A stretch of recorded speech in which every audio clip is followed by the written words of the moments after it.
When the holidays start to feel a bit repetitive, reach for a Sprite Winter Spiced Cranberry and put your twist on tradition.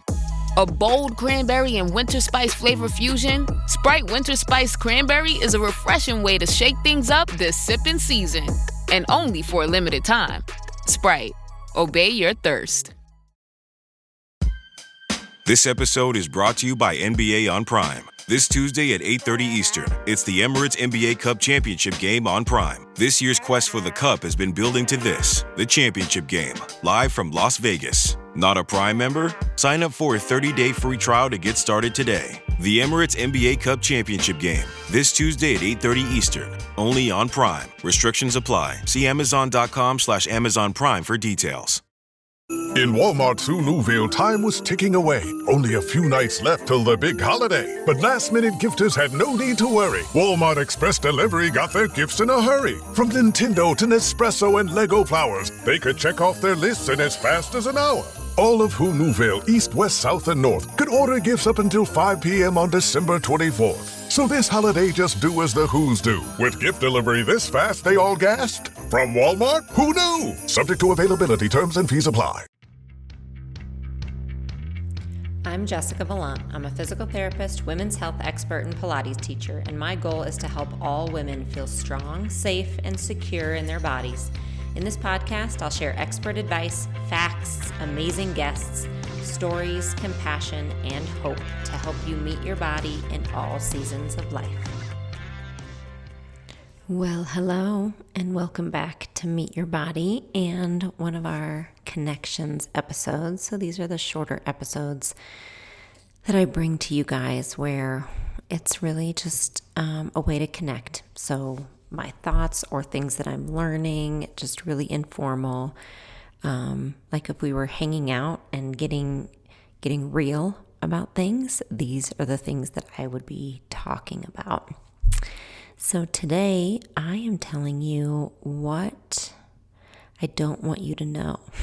So these are the things that I don't necessarily talk about on social media, that I don't email about, that I don't post about. These are those thoughts that hang out in the back of my head that I thought I would bring to the forefront here, because sometimes things are a little easier when you talk about them, but also it just makes me realize if anyone else is feeling some of these things, you can know you aren't alone. And I'm not looking for necessarily miracle fixes, right, to these things or anything like that. I'm just sharing them. So yeah, so again, maybe we can connect a little bit. So here are a few of the things that I don't bring up or talk about in social media or in my public profile and public life. And one of those things is that lately especially, there are mornings I wake up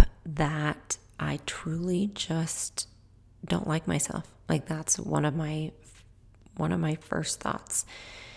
And I do know, I'm going to say, I've had enough therapy in my life and done enough self-awareness work that I know that's not truth necessarily. So I can come back and tell myself that, so I don't get into a spiral. And those thoughts kind of go away once I get up and get moving. Like once I'm in the shower and I get moving for the day, those thoughts don't come back. But kind of lately, one of the first thoughts I have when I wake up is that idea of, gosh, I don't think I like myself, or I don't like who I am. Am I doing anything good? Am I doing anything helpful? Am I worthy? Am I worthwhile? Like these thoughts kind of come in, and I do think that it's tied actually to perimenopause and hormone changes and how that can affect anxiety and mood and those kind of things. So I do think it's attached to that, but it's something I don't like. It's something I don't like, and that I am working on, and I use, again, like a very clear narrative to come back at those thoughts, because I do know they aren't real. And if you were sitting here talking with me, if we were having that connection conversation, I would tell you the same thing. I would say those thoughts aren't real. They aren't telling truth. So come back at them with that idea. Come back at them with the truth that you are worthy, you are worthwhile, you are valuable. Come back with those words. So I know that to be truth, but I also just wanted to lay it out there that, yeah, there are times in the past couple months that it feels like I wake up and that is my thought. And I look at how I slept. It can affect that. Even what I ate the night before, those kind of things definitely have an effect on it. So I know it is tied for sure to sleep, to nervous system regulation, to hormones. It's tied to that in my life right now, I can say for sure. But yeah, it's just something I wanted to put out there. So maybe I can be held accountable to it and continue to speak truth to myself. Another thing that I don't talk about necessarily, and it's tied to what I was just saying, is that there are times I do just wonder if I'm doing enough, especially through work. Am I doing enough to help people? Am I doing enough to make a change in the world? Am I doing enough to make a difference? Am I doing enough to help people? That is a constant narrative in my life that I'm always having to work on, is always feeling like I should be doing more.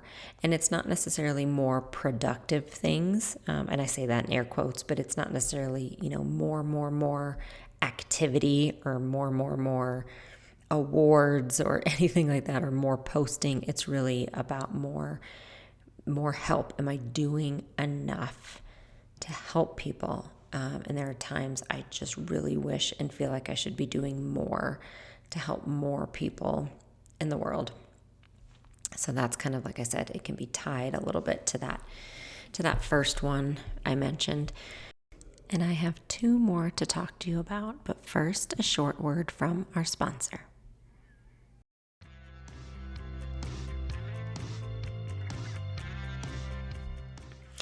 You guys know I love being outside. I mean, it's literally my happiest of happy places. But the truth is, between working and filming and being on the computer and eating meals and cooking meals and playing with the kids and doing chores and sleeping, we are inside most of the time. In fact, Americans spend an average of 90% of their time indoors. But did you know that air inside can actually be up to 100 times more polluted than outdoor air?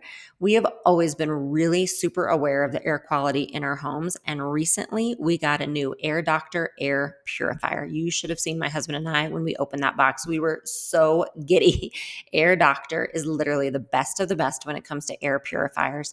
It eliminates 99.99% of dangerous contaminants like allergens, virus, smoke, gas, mold, and more. And it even does a great job of just clearing the air at night when I am cooking our dinner.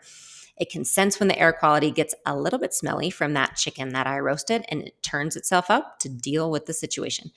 Air Doctor was even voted best air purifier by Newsweek, so it's no surprise that 98% of Air Doctor customers agree their homes feel cleaner and safer with Air Doctor. Head over to airdoctorpro.com and use promo code MEETYOURBODY to get up to $300 off today.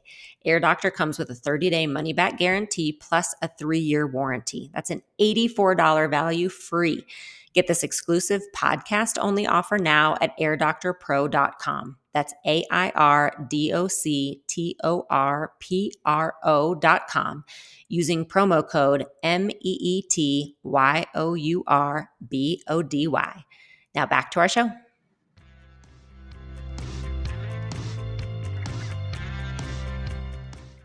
Another thing that I don't talk about or share much is just family issues that come up and that are present in my life. And I have to clarify, this is not in my immediate core family whatsoever. My immediate core family is what saves my life, keeps me grounded, is the primary thing in my life. It is not that. It's just when some extended family, where those relationships aren't what I would want or would wish them to be. And when I see people with really big family groups, and family meetups and really close relationships and close connections in that extended family place, I have some, maybe nostalgia is the word for it. I have some, I wouldn't say regret necessarily, but just definitely some awareness that it isn't the reality in my life. And it's something I probably will always wish was different. And with that, like along with it comes, if you have this experience in your life as well, you know that too comes with a lot of, can I do anything different? Is there something I should have said differently? Can I be different? How can I serve this person or these people? How can I reconcile the situation? What could I have done differently? What can I do differently in the future? And those can be real thoughts that just go around and around and around.